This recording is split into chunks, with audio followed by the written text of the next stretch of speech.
আসসালামু আলাইকুম everyone, welcome back to my channel another video. আজকে আমি আসছি আপনাদের সাথে খুব সুন্দরভাবে একটা রেসিপি, চাইনিজ ভেজিটেবলের রেসিপি নিয়ে। তা আমি দেখাবো কিভাবে রং সুন্দর রেখে কিভাবে একদম রেস্টুরেন্টের মতো চাইনিজ ভেজিটেবল করা যায় সেই রেসিপিটা। তো চলুন দেখে নেই কী কী লাগছে। চাইনিজ ভেজিটেবলটা করার জন্য আমি এখানে নিয়ে নিয়েছি কিছু হলুদ ক্যাপসিকাম, কিছু সবুজ ক্যাপসিকাম, পেঁয়াজ এবং ব্রোকলি। আর পেঁয়াজগুলির সাথে যে পেঁয়াজটা ছিল সেটা। তা আমি প্রথমে একটা পাতিলে পানি বসিয়ে দিয়েছি, পানিটা গরম হোক, এটাতে আমি ভেজিটেবলগুলোকে সিদ্ধ করে নেব।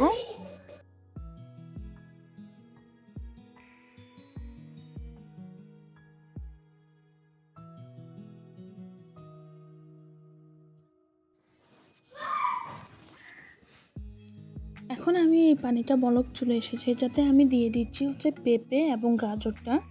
আমি এটাকে একটু পাতলা করে স্লাইস করে কেটে নিয়েছি। আমি মূলত চাইনিজ ভেজিটেবলটা পেঁপে দিয়েই হয়, পেঁপে ছাড়াও হয়, বাট পেঁপে দিলে একটু টেস্টি বেশি হয়। এখন আমি এটাকে সিদ্ধ করে নিব। এটাকে আমি 70% সিদ্ধ করব, বাকিটা আমার রান্নার সময় সিদ্ধ হয়ে যাবে।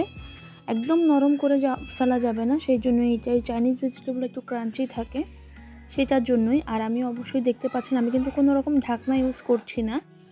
যখনই আপনি ঢাকনা ইউজ করবেন তখন কিন্তু আপনার সবজির কালারগুলো একটু প্যাকাশে টাইপস হয়ে যাবে।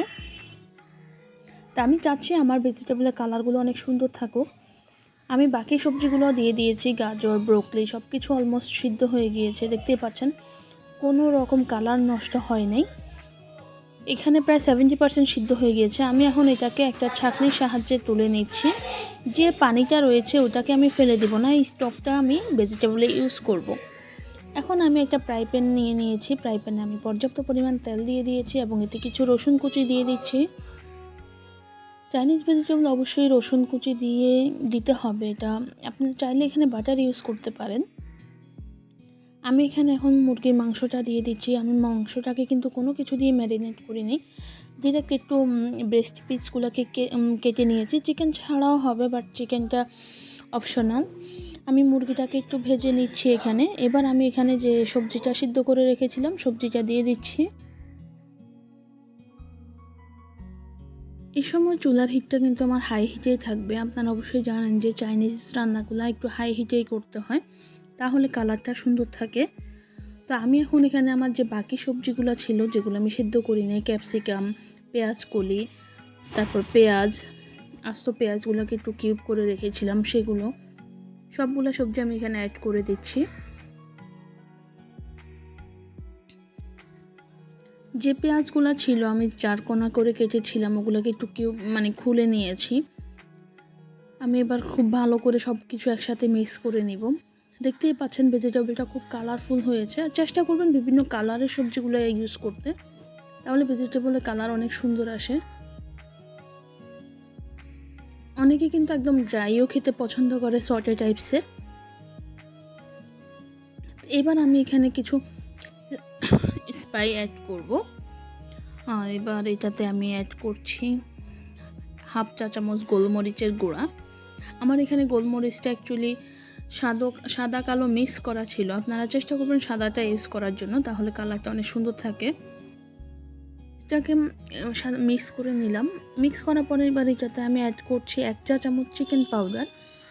এই চিকেন পাউডারটাই আসলে চাইনিজ রান্নার মূল ইনগ্রিডিয়েন্টস। চিকেন পাউডারটা ইউজ করলে চাইনিজের খুব ভালো একটা টেস্ট আসে। আমি এখানে অ্যাড করছি হাফ চা চামচ ম্যাগি সস। কিকোম্যানের যে সয়া সসটা আছে, লাইট সয়া সস, আমি ওইটা ইউজ করি অলওয়েজ, তাহলে কালারগুলো ডার্ক হয়ে যায় না। আমি এখানে 1 চা চামচ সয়া সস অ্যাড করলাম। খুব ভালো করে এটাকে মিক্স করে নিয়েছি। দেখতেই পাচ্ছেন কালার কিন্তু এখনও অনেক সুন্দর সবুজে আছে। তারপরে অ্যাড করছি এখানে 4 টুকরো কাঁচামরিচ ফালি। আর যে স্টকটা আমি রেখেছিলাম, যেখানে ভেজিটেবলটা সিদ্ধ করার পরে যে স্টকটা ছিল, ওখান থেকে এখানে আমি হাফ কাপ স্টক এখানে অ্যাড দিয়ে দিয়েছি। স্টকটা দিলেই কিন্তু ভেজিটেবলের টেস্ট অনেক ভালো আসে। এখানে দিয়ে দিচ্ছি 1 চা চামচ চিনি, হাফ চা চামচ লবণ। লবণটা অবশ্যই টেস্ট করে দিবেন, কারণ ভেজিটেবল সিদ্ধ করার সময় আমরা লবণ দিয়েছি এবং চিকেন পাউডারে যথেষ্ট পরিমাণ লবণ থাকে এবং যে সসগুলো ইউজ করেছি তাতেও প্রচুর লবণ থাকে। তো এই ক্ষেত্রে লবণটা একটু চেক করে অবশ্যই দিবেন। দেখতেই পাচ্ছেন আমার কিন্তু ভেজিটেবল অলমোস্ট হয়ে গিয়েছে। এখন আমি এটাতে অ্যাড করছি হচ্ছে আমি 1 কাপ স্টকের মাঝে 1 টেবিল চামচ কর্নফ্লাওয়ার মিক্স করে নিয়েছিলাম। এখন সেটা আমি এটাতে দিয়ে দিচ্ছি। কর্নফ্লাওয়ারটা দেওয়ার ফলে যে গ্রেভিটা হয় এটা খুব একটা স্টিকি ঘন একটা গ্রেভি হবে।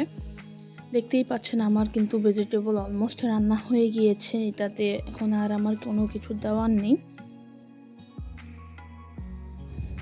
আমি একটু লবণ কম হয়েছিল, আমি আবার লবণ অ্যাড করে দিয়েছি। আমার রান্না অলমোস্ট কমপ্লিট। তো দেখলেন তো কত সহজেই একটা ঘরোয়া উপকরণ দিয়ে আমি একটা চাইনিজ ভেজিটেবল রান্না করে ফেললাম। আমার রেসিপি যদি ভালো লাগে তাহলে অবশ্যই আমার চ্যানেলটাকে সাবস্ক্রাইব করবেন, পাশে থাকা বেল বাটনটাকে বাজিয়ে রাখবেন যাতে পরবর্তী ভিডিওর নোটিফিকেশান আপনারা খুব দ্রুতই পেয়ে যান। তো আজকে এই পর্যন্তই। আল্লাহ হাফেজ। আবারও হাজির হব নতুন কোনো রেসিপি নিয়ে। ধন্যবাদ সবাইকে।